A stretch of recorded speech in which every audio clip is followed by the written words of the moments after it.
सिमल सोहा से कहती है कि देखो मेरी बातों का यकीन करने की कोशिश करो। मैं कभी भी तुम्हारा बुरा नहीं चाह सकती हूँ। जो हुआ सो हुआ। लेकिन वाकई में भाई तुमसे बेहद प्यार करते हैं और इस चीज को समझने की कोशिश करो। हाँ, मानती हूँ कि वो इस जिद में आ चुके हैं, लेकिन इसका मतलब ये हरगिज नहीं है कि उन्हें तुमसे प्यार नहीं है। देखो, इस बात को समझ जाओ। जिस पर वो कहती है कि नहीं, मेरे ऊपर कोई जोर जबरदस्ती नहीं कर सकता है। लेकिन जी आप देखेंगे कि अब इसकी सास उसको समझाएगी और कहेगी कि नहीं सोहा, जिंदगी तुम्हें जितनी आसान नजर आ रही है ना, ऐसी जिंदगी नहीं है। तुम्हें कोई फैसला लेना ही होगा, वरना तुम्हारी जिंदगी बहुत मुश्किल हो जाएगी। लेकिन जी आप देखेंगे कि सोहा पर एक ही भूत सवार है कि वो किसी की कोई बात नहीं मानेगी, बल्कि जो करेगी अपनी मर्जी के मुताबिक ही करेगी। लेकिन उसका दिल बुरे तरीके से टूट चुका है कि जिन रिश्तों के पीछे वो हमेशा भागती रही, वो ही उससे दूर जा चुके हैं और कुछ भी उसके पास बाकी नहीं रह गया है। काफी परेशान है और अपनी सास से कहती है कि ऐसा हरगिज नहीं हो सकता है। जावेद इतना खुदगर्ज निकलेगा, अपनी खुदगर्जी के पीछे इतना बड़ा फैसला ले लेगा, मैं तो सोच भी नहीं सकती थी। जिसको सुनकर उसकी सास कहती है कि बेटा जो कुछ भी है, तुम्हें अपनी जुबान से नहीं फिरना चाहिए।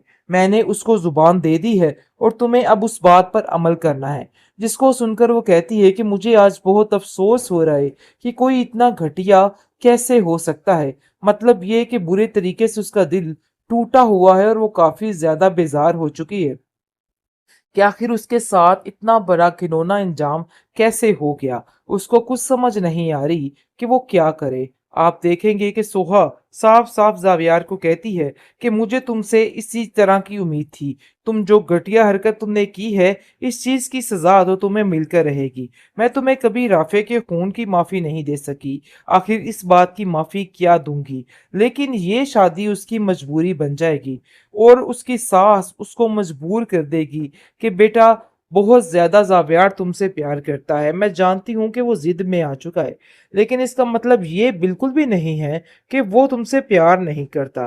किस तरीके से मिन्नत तरले करके वो अपनी मोहब्बत की भीख मांगता रहा तुमसे, लेकिन तुमने उसकी किसी बात का यकीन नहीं किया।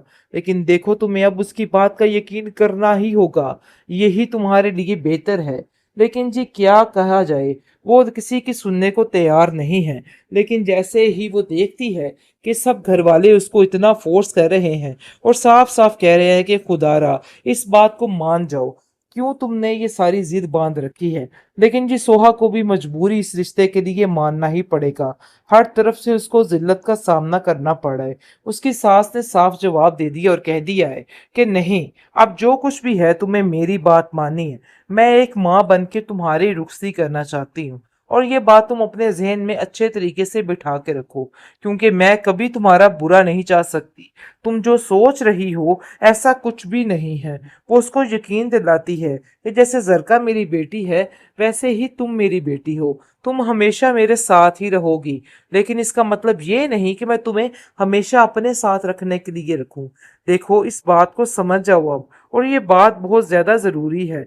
मुझे तो समझ नहीं आ रही कि आखिर तुमने किस किस्म की जिद बांध ली है।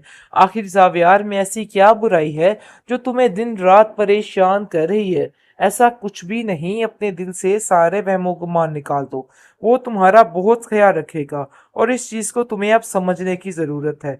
लेकिन जी आप देखेंगे कि वो बहुत जल्द अपनी सास की बात को समझ भी जाएगी और जानती है कि इस चीज के बगैर उसका कोई गुजारा भी नहीं है और यही उसके पास एक आखिरी ऑप्शन है। सिमल सोहा से कहती है कि देखो मेरी बातों का यकीन करने की कोशिश करो। मैं कभी भी तुम्हारा बुरा नहीं चाह सकती हूँ। जो हुआ सो हुआ। लेकिन वाकई में भाई तुमसे बेहद प्यार करते हैं और इस चीज को समझने की कोशिश करो।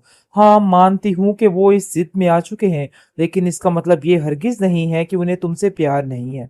देखो, इस बात को समझ जाओ। जिस पर वो कहती है कि नहीं, मेरे ऊपर कोई जोर जबरदस्ती नहीं कर सकता है।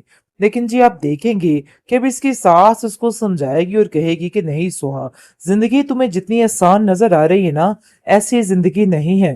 तुम्हें कोई फैसला लेना ही होगा, वरना तुम्हारी जिंदगी बहुत मुश्किल हो जाएगी। लेकिन जी आप देखेंगे कि सोहा पर एक ही भूत सवार है कि वो किसी की कोई बात नहीं मानेगी, बल्कि जो करेगी अपनी मर्जी के मुताबिक ही करेगी। लेकिन उसका दिल बुरे तरीके से टूट चुका है कि जिन रिश्तों के पीछे वो हमेशा भागती रही, वो ही उससे दूर जा चुके हैं और कुछ भी उसके पास बाकी नहीं रह गया है। काफी परेशान है और अपनी सास से कहती है कि ऐसा हरगिज नहीं हो सकता है। ज़ावेर इतना खुदगर्ज निकलेगा, अपनी खुदगर्जी के पीछे इतना बड़ा फैसला ले लेगा, मैं तो सोच भी नहीं सकती थी। जिसको सुनकर उसकी सास कहती है कि बेटा जो कुछ भी है, तुम्हें अपनी जुबान से नहीं फिरना चाहिए। मैंने उसको जुबान दे दी है और तुम्हें अब उस बात पर अमल करना है। जिसको सुनकर वो कहती है कि मुझे आज बहुत अफसोस हो रहा है कि कोई इतना घटिया कैसे हो सकता है। मतलब ये कि बुरे तरीके से उसका दिल टूटा हुआ है और वो काफी ज्यादा बेजार हो चुकी है कि आखिर उसके साथ इतना बड़ा घिनौना इंजाम कैसे हो गया। उसको कुछ समझ नहीं आ रही कि वो क्या करे। आप देखेंगे कि सोहा साफ साफ जावियार को कहती है कि मुझे तुमसे इसी तरह की उम्मीद थी। तुम जो घटिया हरकत तुमने की है, इस चीज की सजा तो तुम्हें मिलकर रहेगी। मैं तुम्हें कभी राफे के खून की माफी नहीं दे सकी, आखिर इस बात की माफी क्या दूंगी। लेकिन ये शादी उसकी मजबूरी बन जाएगी और उसकी सास उसको मजबूर कर देगी कि बेटा बहुत ज्यादा जावियार तुमसे प्यार करता है। मैं जानती हूँ कि वो जिद में आ चुका है, लेकिन इसका मतलब ये बिल्कुल भी नहीं है कि वो तुमसे प्यार नहीं करता।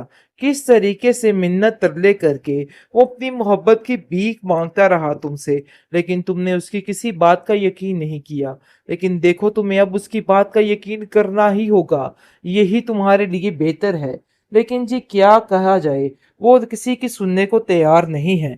लेकिन जैसे ही वो देखती है कि सब घर वाले उसको इतना फोर्स कर रहे हैं और साफ साफ कह रहे हैं कि खुदारा इस बात को मान जाओ, क्यों तुमने ये सारी जिद बांध रखी है। लेकिन जी सोहा को भी मजबूरी इस रिश्ते के लिए मानना ही पड़ेगा। हर तरफ से उसको जिल्लत का सामना करना पड़ा है।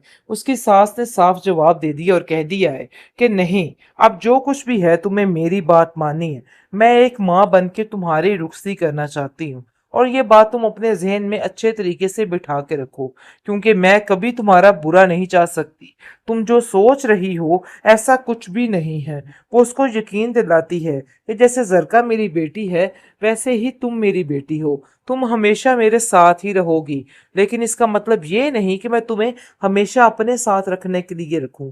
देखो, इस बात को समझ जाओ अब, और ये बात बहुत ज्यादा जरूरी है। मुझे तो समझ नहीं आ रही कि आखिर तुमने किस किस्म की जिद बांध ली है। आखिर जावियार में ऐसी क्या बुराई है जो तुम्हें दिन रात परेशान कर रही है। ऐसा कुछ भी नहीं, अपने दिल से सारे वहमो गुमान निकाल दो। वो तुम्हारा बहुत ख्याल रखेगा और इस चीज को तुम्हें अब समझने की जरूरत है। लेकिन जी आप देखेंगे कि वो बहुत जल्द अपनी सास की बात को समझ भी जाएगी और जानती है कि इस चीज के बगैर उसका कोई गुजारा भी नहीं है और यही उसके पास एक आखिरी ऑप्शन है।